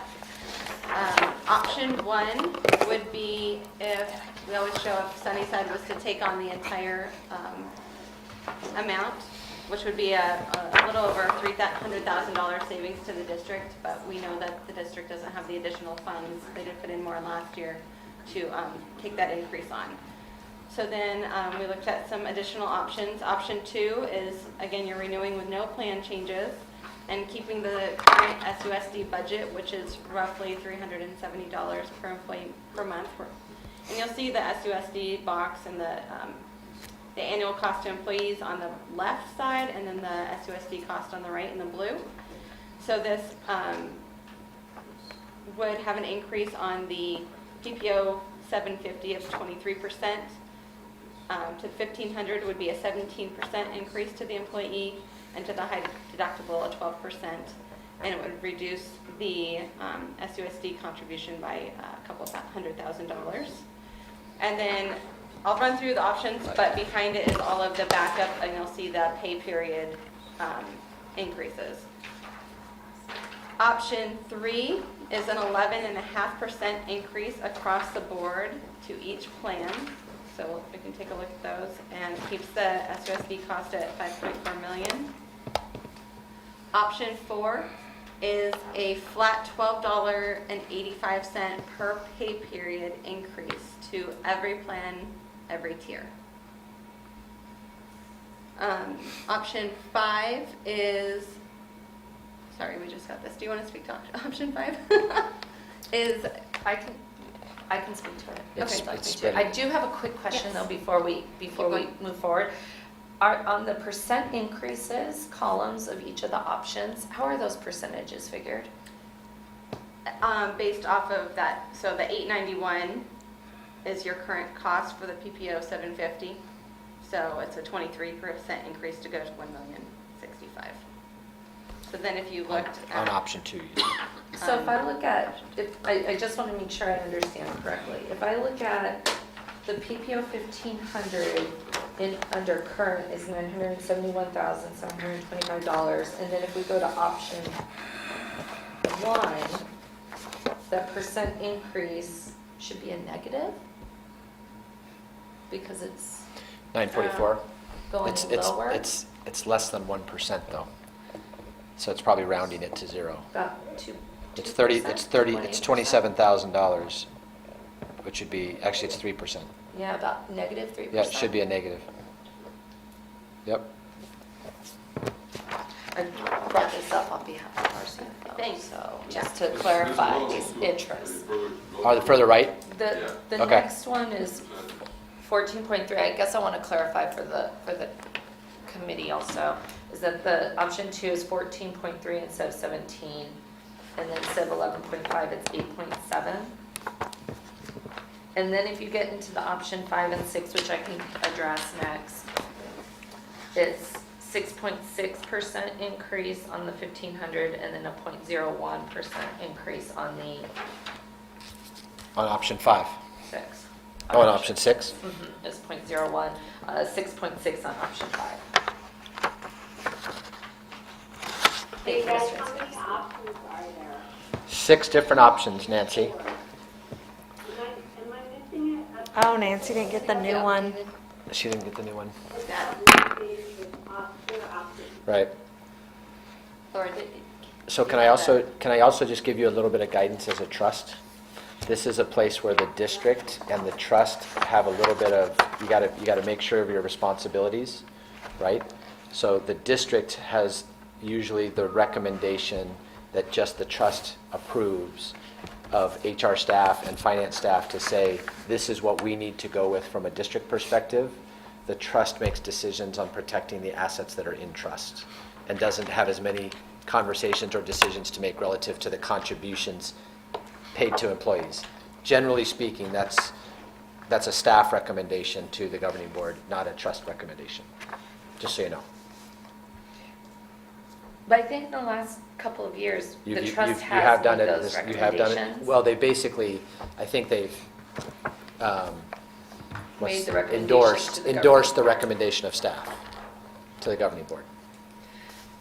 So with that said, because that's a good tie-in to option 5 and option 6, option 5 is basically looking at the difference between, if you look at the difference between option 2 and option 3 on the district contribution, it's about, I believe it's about $138,000 if I remember correctly. It's taking that difference and it's adding it on option 5 to the 1500 plan. So it's weighting the 1500 plan higher on the district contribution. On option 6, it's taking that same amount of money and it's splitting it between the PPO 1500 and the high deductible health plan.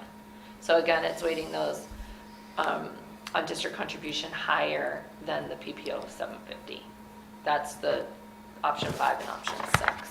And those options were requested by our CFO. By the way, I'd like to introduce him at this point in time. His name is Mr. Hector Encinas. He's the man behind the curtain. Laura. First of all, the district, I think, accepts its commitment to, first of all, not reduce its cost, its commitment. Yeah. So we're not looking at having to reduce the district's portion as far as contributions. So option number, which one was it that was had last? Option number 2. 2. Is out of the question. Okay. Again, because the district still wants to commit Yep. contribution. Because the concern of the issue I think that I had was how do we ultimately migrate our employees to 2 plans? Yep. Okay? And which option would that facilitate that migration and encourage the people to migrate, but by the same token not hurt the overall plan as it exists with three options. So I think that expertise and decision that we leave up for our Yep. consultants to make your recommendation to them, what you recommend in that regard. Ultimately go into a plan where it has, an option, 2 options. Well, knowing what you want to accomplish as a district is really important to what we would put forward as a recommendation, right? So knowing that you want to keep obviously option 1 and 2 are out, not just Correct. 2. Yes, 1 and 1 2 is are out also because you're not going to take an increase as well. So you want to try to keep your contribution as close to the 5.4 million. So my thought would be that it's 5 or 6. The second piece of that would be that you want to drive people or you want to steer people out of the PPO 750 plan and into your other 2 options. And so you're going to pass on a higher increase to those members of the 750 plan than you are to others to cause them to look at the other options. And so whichever one you feel fits that better, that's the one I would support. So, and I would recommend to you to do. Do you have any input on a steeper migration from the 750 to the high deductible and how that could affect our plan in an adverse way? Well, so you're not going to lose the claim costs. You just lose the cost sharing component of that. So they pay us another $750 towards deductible or another $2,250 for if they choose the high deductible plan, right?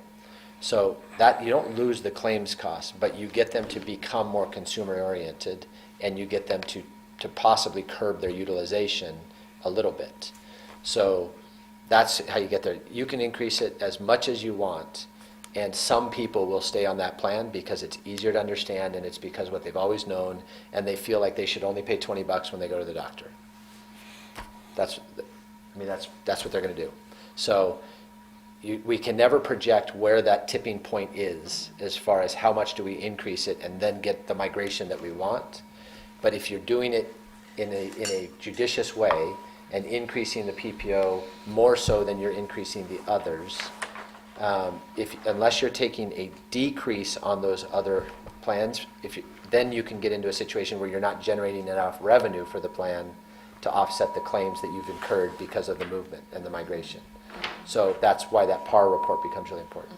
So my recommendation would be, don't give any tier a decrease, but give the PPO a higher proportionate increase to continue to push them, to cause them to have that conversation and move towards the other two plans. And that's how you get there over time. I did misspeak on the increases, the differences. That 23%, that's on option 2 to say, that's actually, if you just flip one page, it's the employee-only pay period increase based off the full-time employee. So if you look at full-time, they were paying $132.31 per pay period, and it would go to $162. That is the 23%. So I misspoke on the total cost increase. It's based off of the full-time employee without wellness. So if you really wanted to push people towards the HSA, you're probably going with option 6. If you still want to have it as a function of time, you're probably going with option 5. And I think- option 6 for the PPO 1,500 is a reduction, the current cost is 971. It's an overall reduction, but it's not a per pay period reduction from the employees. So then you don't get hurt from a revenue perspective if they choose to go to a different plan. I think option 5 would be a challenging message, as when you take a look at the premium on so you would see premiums on the 1,500 not really increase. It would more or less stay flat. Yep. But on the high deductible, they would have about a 12% increase. So they're going to see about, as an employee, $4.50 increase. And I feel like that message could be confusing. How come this 1,500 plan didn't have an increase? And That's under 6. That's is a option 5. That's a 5. So then What about 6? option 6 is, The high deductible sees a lower increase. The PPO 1,500 sees a higher increase than the high deductible plan. yeah, so the 750 would have a $30 increase as an employee only. The 1,500 would have an $8 increase as an employee only. And the high deductible would have a $1.31 increase as an employee only. Yes. I thought Alan was taking this. He's Well, just he was jumping out raising of his hand. seat, Nancy. He's so excited right now. I was just about to start. Him and Hector are going out after this. Well- I know. They're like high-fiving each other. I can A see it couple right of now. things. One, I agree with Eric on one thing, is that I think it's the trust board's responsibility to tell you what plan designs you need to have. But I do think it's between the HR department and the finance department to negotiate with the board or with whoever what the rates will be. Saying that, I would recommend option 6, because I think you need to incentivize people to get off the 750 plan, because you won't follow my advice, which is just eliminate it. Not yet. Well, I mean, my recommendation is that during open enrollment, you tell them, you got a year left. This is the last year of the 750 plan. You got a year to get off of it. Yeah. You can certainly do that. If that's- Because I think the 750 plan will continue to cost you money. 750 plan could be the first one we straight automatic benefits from. Absolutely. That's Yeah. exactly where you go. You That's go where the you go. EPO We can route do that. with the richest plan. Yeah. But I like option 6, because you do need to start incentivizing people to get off. I mean, the 750 people need to start paying their fair share, or what it really costs. And if you actually set the rates to what it actually costs, Getting there. you'd be doubling the rates. One quick question, do we have any intel on rate action that other school districts in Tucson are applying to their programs? Yes. Generally speaking, without names? We can do, Oh, we haven't got renewals yet. the renewals aren't out for most of the Or districts. 7 in there? Yep. Well, they all release at the end of this month or first of March for ASBIG. which is Except for October 11th. TUSD, which will be later this year. Oh, yeah. But they're starting their process now. So yes, we can get you some of that info. We've provided some of that benchmarking data as far as the benefits that you have are better. The plan designs are better than most districts have. And so some of those we'll see. We haven't seen what the ASBIG rate action will be for most of the districts. And it does vary by district, so it's not just a flat. What about option 6 too, with a small increase to that high deductible plan, something to also keep in mind is when we have done the benchmarking across the Southern Arizona schools, a lot of them still do offer a very low premium plan, and Sunnyside does have one of the higher cost plans, even with the high deductible. So continuing to try and keep that low may be great for retention. This would be like the, I guess, third, fourth year of, you haven't really increased the cost. You've given some reduction last year for if they participated. So that is also, I think, a good message to be able to continue to try and at least hold that plan. So. Great, okay. Any other conversation? Questions, suggestions? No? Okay. Dr. Jensen? That was quick. I'm feeling it. I see everybody Crack getting the a little whip. antsy here. Or maybe that's just me. No. But if you want a motion, I'll make a motion to adopt option 6. Wonderful. Do I have a second? Second. Thank you. All in favor? All right. Aye. Thank you. Okay. Could you just repeat it, the motion to go with option 6? That's correct. Okay, thank you. Do we get a thumbs up from finance?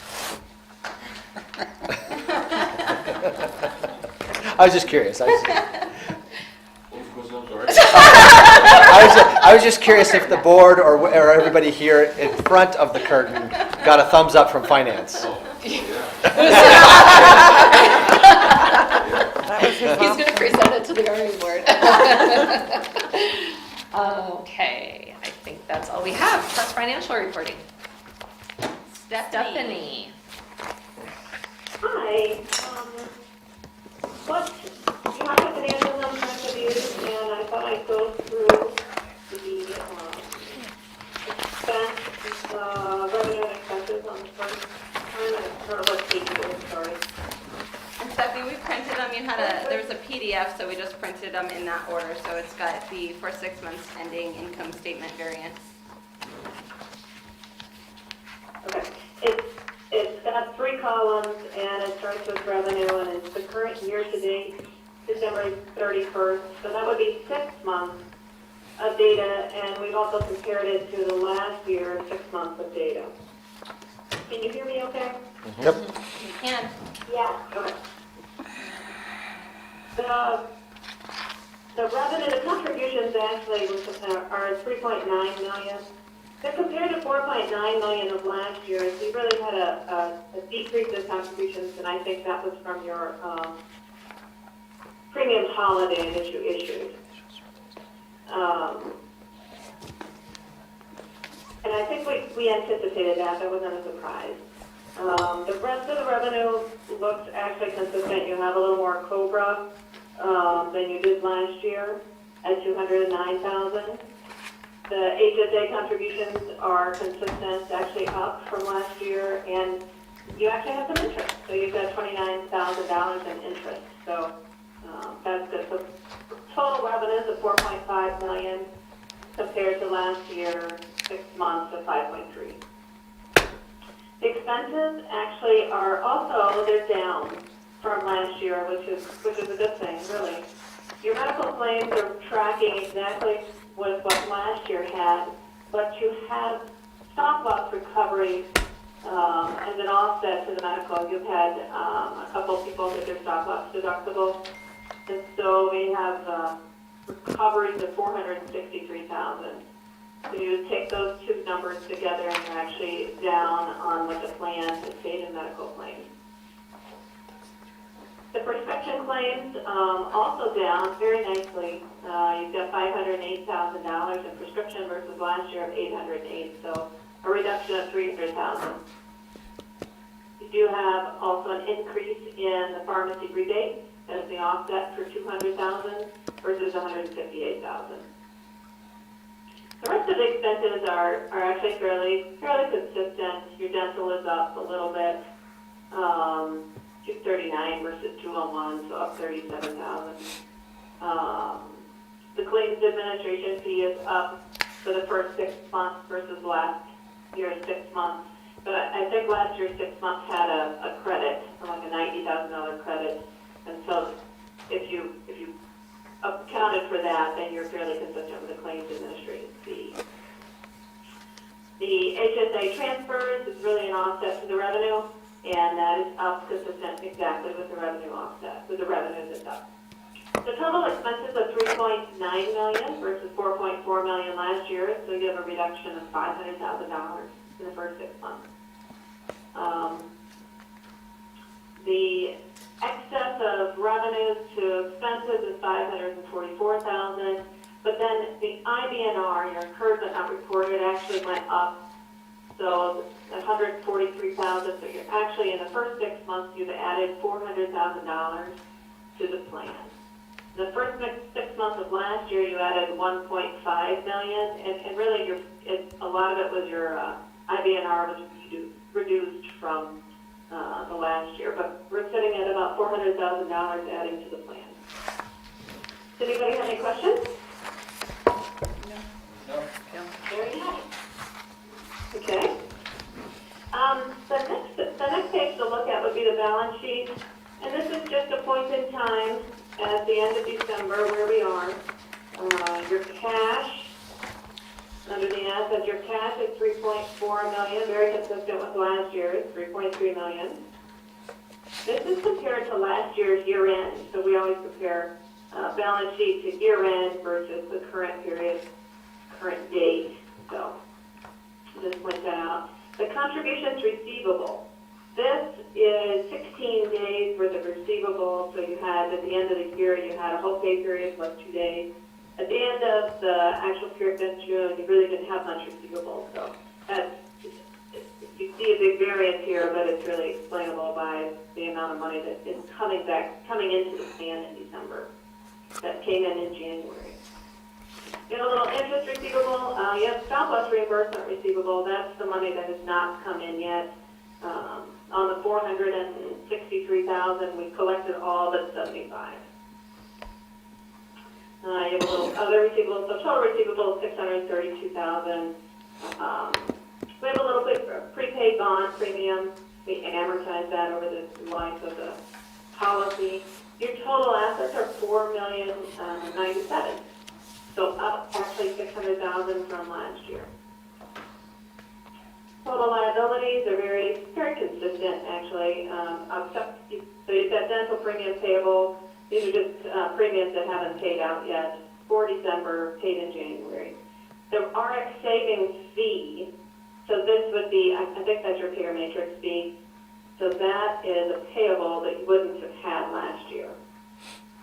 You've got some HSA payable. You've got an other payable of $7,000, and Laura, that is I think it's an SSA or an HSA deposit or selling item, and I'll get with you on that one. Okay, thank you. Tomorrow, the next day. I noticed that, Rachel and I noticed that.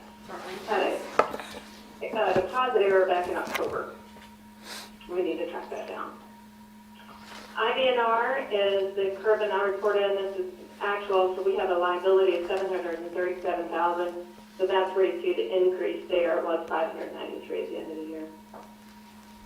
Balance prior year, total liabilities $850, so they have gone up some too.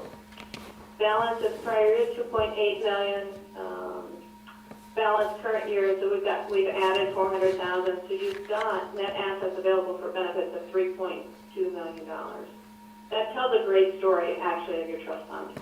Really a strong financial, really strong performance. I think you're doing all the right things.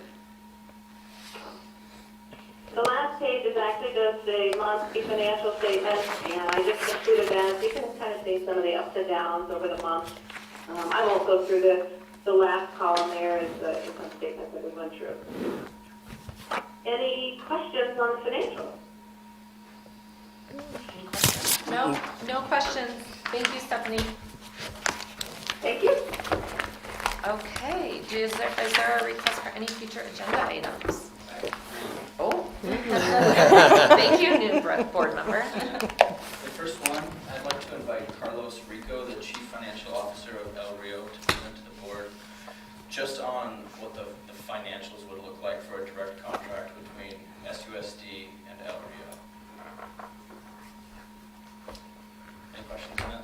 Is that fair? No, that's fair. Second one, I'd like to invite UMR to present data on SUSD's out-of-network claims and UMR's out-of-network programs that are available. And that would be an info action item. Thank you. And then the last one, this, I would like to present the outcomes from calls to IMS references, employer and individual. And you want Gualberto to get you those references? Yeah. Yep. And I think you have some, don't you, Chris, from? Yeah, I did Okay. send them to you, so. That's right. I can I forward can- them to Anthony or, Either way, we'll okay, copy each other. perfect. Okay, wonderful. Any other requests for future agenda items?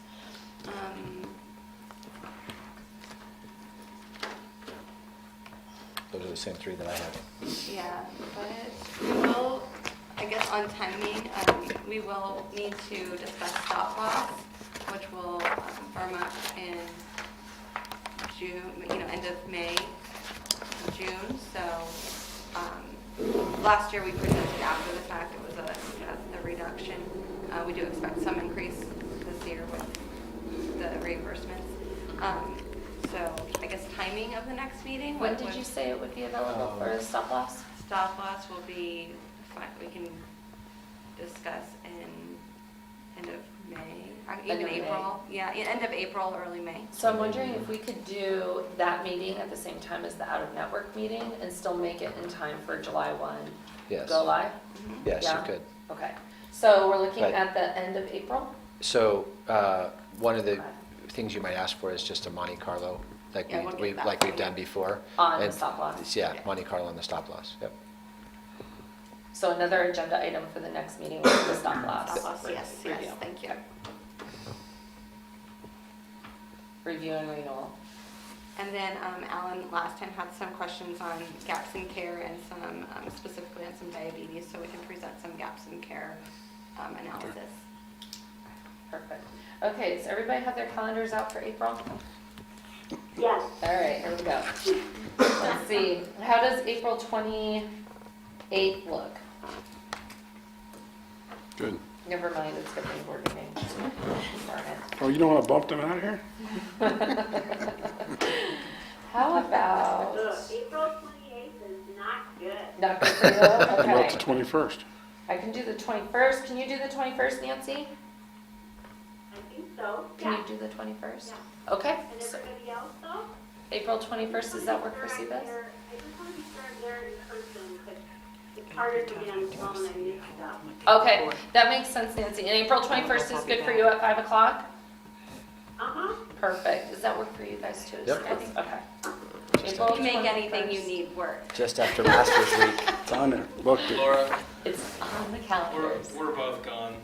Are you? Yeah, Oh, I'm in But- California. I'm in Hartford, Connecticut, and she's in California. So- Okay. But we could table the UMR. What would we need you to be present though?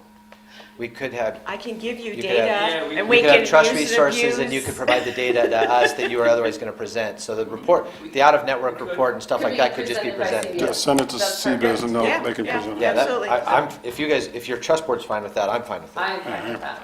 Okay. And you Although have another we'll miss expert you, here, but- so. Okay. We'll lean on him. We're still good, Nancy, for April 21st at 5. You were all talking to what, that you say April 21st? Yes, April 21st at 5 o'clock. Okay, wonderful. Let me ask one more thing, Laura. Yes. I think we have a lot on that agenda at this time. Do you want to wait on wellness? Yes, let's wait on wellness for a future meeting, maybe a summer meeting. Okay, wonderful, thank you. All right, do I have a motion to adjourn? So moved. That was quick. I'll jump on that one. Second that. All right, wonderful, all in favor? Aye. Thank you, Nancy, for calling in. Bye. Appreciate it. All right, I'll add Nancy. it to your book. Bye. Thank you. Thank you, Stephanie, for calling. That's the longest meeting we've had in a long time. The last one went to A lot of 7. conversation. After 7. Was it? Yeah. So Thank you, Mr. Encinas. Thank you.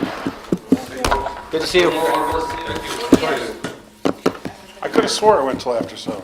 I don't think we've had one much past 90 minutes. if Really? that, you know. Well, you know, sometimes Laura just Not talks. pretty early. You know, she really does talk a lot. She's ignoring me.